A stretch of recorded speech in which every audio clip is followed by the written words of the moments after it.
Buy what you like and ignore the price tag. That is straight up bullshit. That is for people that have way too much money. I have way too much money! Welcome to today's video.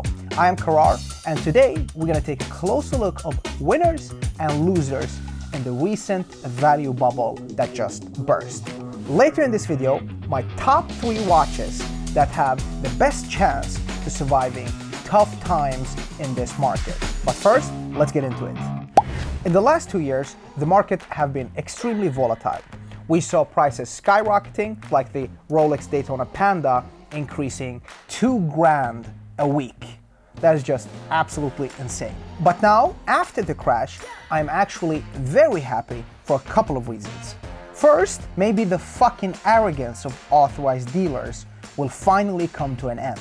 You should be able to walk into a Rolex store and ask to buy a watch without being laughed at.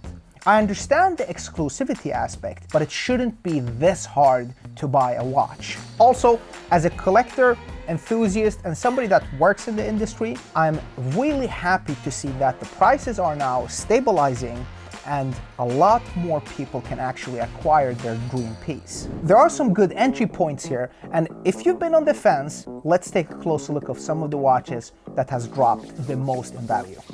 Let's begin with the biggest free fall of them all, the precious metal Rolex Daytona. Like the meteorite rose gold that was trading at $225,000 at its peak. But today, you can get one for around $90,000. The John Mayer Daytona, yellow gold and green dial, has fallen 45% from $150K to $85K.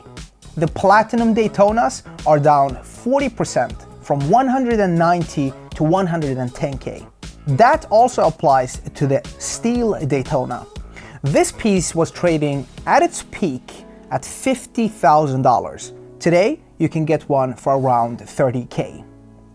Another category that was hit really hard within the Rolex segment is the GMTs.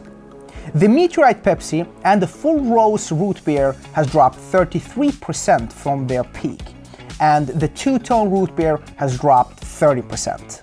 The same can be said about the steel models in the GMT lineup. A Rolex Pepsi that peaked at $32K can now be picked up at around $22K. And same thing can be said about the Rolex Batman that now is trading around $19K and it used to trade closer to $30K. Some models are more resilient to hype and volatility though. The Rolex Submariner, for example, the world's most popular luxury watch, is a classic that will always have its demand. The date 12/66/10 peaked at $19,000 and today can be found around $15,000 US.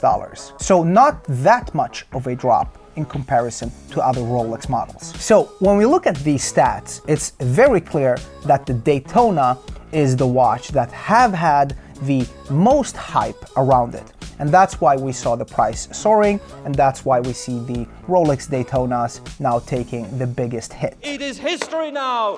15,500,000! Look at the watch that isn't really in production anymore. So you would need to go back to anything that was produced prior to 2010, all the reference Rolexes. If you want your money to be really safe, look at something like a Rolex Submariner or a Rolex Daytona from pre-2010, because these watches, they don't get posted on social media every 5 minutes. They're not in trade circulation with watch dealers as much as the newer models are. So you're almost always safer with a neo vintage or a slightly older model from the Rolex lineup. So what should I buy then?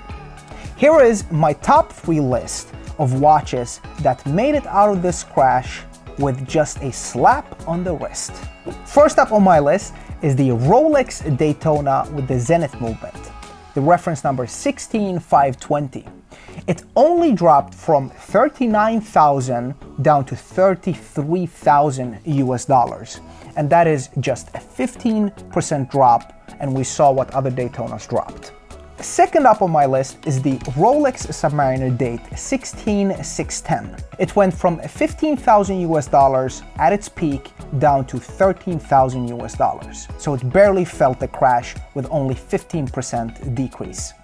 And third up on the list is the Rolex GMT Master Pepsi 16710 that leveled out at 16K from a top peak 19K. So that is my top 3 watches. Right now, the trend have been a little bit of a downward spiral, but prices have been stabilizing, and I believe in the next 1 to 2 years, we will see a watch market that will be more bullish. A fisherman always sees another fisherman from afar. Thanks so much for watching. Please don't forget to hit that subscribe, like, and bell icon, and see you guys next time around. And oh, don't forget to check us out at iflwatches.com.